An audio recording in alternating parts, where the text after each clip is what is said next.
Olá pessoal, meu nome é professor Maurício Desorde, professor da disciplina de História, e vou trabalhar com vocês o tema da Revolução Industrial na aula de hoje.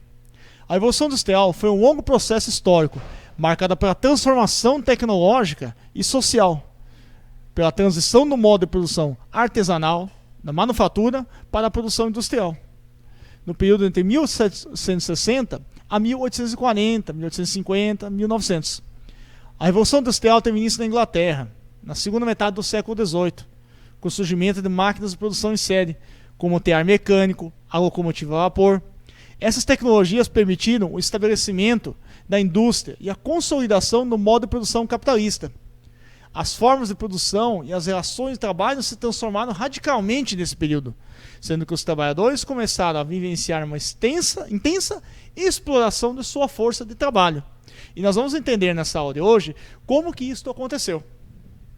O pioneirismo da Inglaterra. Por que razões a Inglaterra foi a pioneira? Foi o primeiro país a se industrializar na Europa, no final do século XVIII e início do século XIX. Havia uma grande concentração de riqueza nas mãos da burguesia inglesa, resultado dos seus ganhos com as atividades mercantilistas. A Inglaterra era a principal potência mercantil do período colonial. A partir do século XVII, a Inglaterra controlava a oferta de manufaturados nos mercados coloniais. A Inglaterra também possuía grandes jazidas de carvão e ferro, que eram matérias-primas indispensáveis à fabricação de máquinas e à geração de energia à época, sendo que o grande motor propulsor de energia à época era o carvão e o vapor. E o outro fator primordial era a mão de obra farta e barata resultante do êxodo rural, ou seja, da saída das pessoas do campo para a cidade, provocada pelos chamados cercamentos. O que eram os cercamentos? Antes da Revolução Industrial, a população inglesa morava no interior, queriam criar seus animais, por exemplo. Tinham terras comunais, terras livres, em que elas tinham total liberdade para criar seus animais ali. Em dado momento, a gentleman, como chamam, a chamada pequena burguesia inglesa, passou a cercar essas terras de uso comum. E essas pessoas vinham sem alternativa, tiveram que vender seus animais, vender o pouco que tinham e migrar para as cidades. Esse fenômeno, conhecido como cercamentos, marca não só o início da propriedade privada, como também vai ser um fator primordial para a Revolução Industrial, sendo que essa população vai se tornar mão de obra farta e barata para as indústrias. Aqui na slide nós temos alguns avanços tecnológicos característicos da primeira Revolução Industrial. Eu trouxe o exemplo da Rocket, que é a primeira locomotiva a vapor da história, e temos a imagem do tear a vapor ali. Temos operários, inclusive crianças também trabalhando, que era um outro exemplo do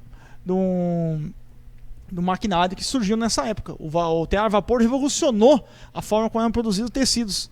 A Inglaterra, a Europa, de modo geral, um dos maiores produtores de tecidos no mundo no século XIX. Podemos avançar adiante. Essa é uma indústria de tecelagem. O que aconteceu também? Houve uma mudança no modo de produção. Antes, nós tínhamos um modo de produção artesanal, em que no artesanato, o meio de organização do processo produtivo, desde os utensílios básicos utilizados no cotidiano, tais como móveis, ferramentas, roupas, o artesão, de modo geral, conhecia todo o processo produtivo. Ele comprava matéria-prima, ele vendia, ele produzia, sabia todo o processo do início ao fim.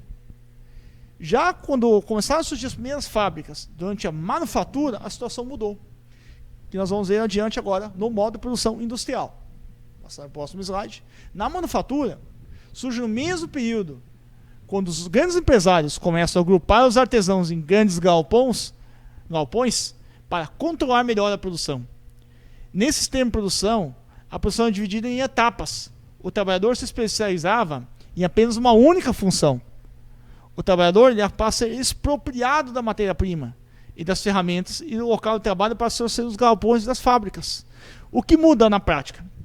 Se antes o trabalhador era dono da matéria-prima e conhecia todo o processo produtivo e o lucro dele, o seu salário vinha da venda do produto, no modo de produção industrial, a situação torna-se totalmente diferente.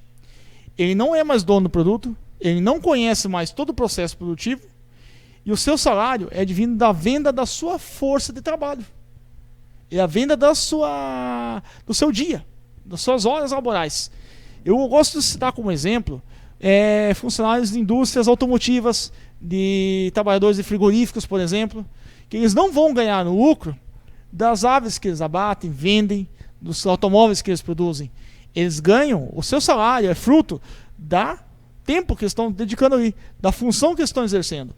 Eles não vão ganhar lucro daquilo que estão produzindo. O lucro vai para o dono da empresa e não é distribuído entre os trabalhadores. Essa grande mudança que ocorre no modo de produção industrial, surgido aí no século XIX, inicialmente na Inglaterra e posteriormente em toda a Europa. Podemos avançar adiante o próximo slide, gente. Então a Revolução Industrial alterou profundamente as condições de vida do trabalhador. Os cercamentos obrigaram milhares de pessoas a migrar para as cidades, formando enormes concentrações urbanas, bairros próximos às fábricas. Podemos passar para o próximo. Olha ali, ó. Isso é um exemplo, uma pintura de Van Gogh, conhecido como Os Comedores de Batata, em que ele retrata a vida nos cortiços, com esgoto a céu aberto, pouca ventilação e a insalubridade das casas dos operários nesse período aí. Olha o cotidiano nas fábricas. As jornadas de trabalho chegavam a 80 horas semanais. As crianças começavam a trabalhar, a vender sua mão de obra a partir dos 6 anos de idade. Faltas e atrasos eram punidos, punições, maltratos, abusos eram constantes, e o ambiente era insalubre. Acidentes de trabalho não eram incomuns. E mulheres e crianças, embora exercessem a mesma função, ganhavam menos que os homens. Eu vou trazer um exemplo agora para vocês do filme chamado Dance, Um Grito de Justiça, de 1989, que se passa na cidade de Aalst, na Bélgica, no século XIX. Vocês podem assistir aí um videozinho curto.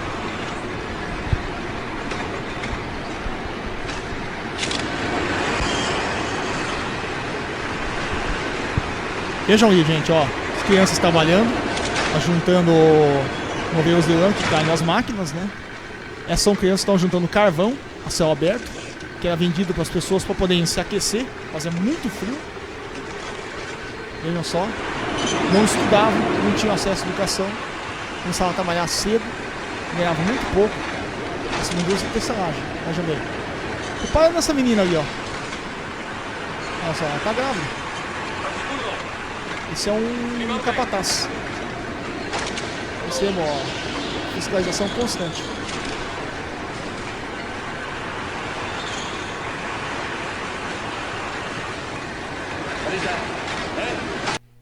Isso.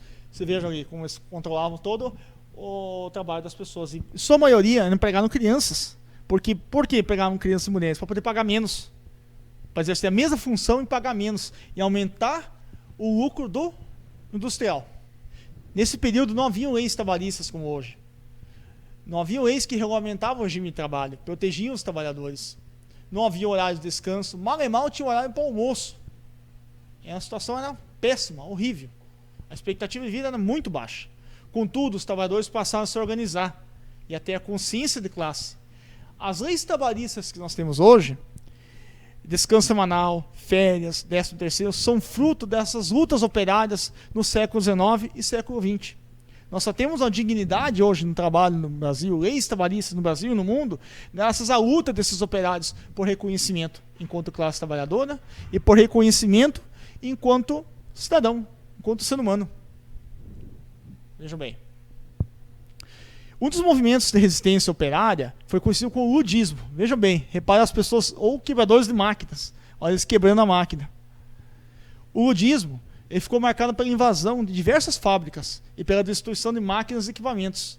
Eles acreditavam que as máquinas estariam os substituindo nesse período. Então pensavam, vou quebrar essa máquina, está me tomando meu lugar. É igual botar uma TV no lugar do professor para dar aula, isso já não é novidade no ensino à distância, né? Eu vou quebrar essa TV no meio aqui porque está substituindo o meu trabalho. Então é mais ou menos isso. Eu vou quebrar essa máquina, eu vou quebrar essa TV porque ela está me substituindo o meu trabalho. Esse é do movimento ludista.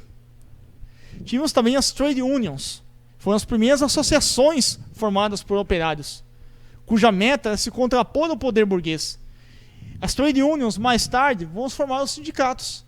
E os movimentos sindicalistas se originaram a partir das trade unions.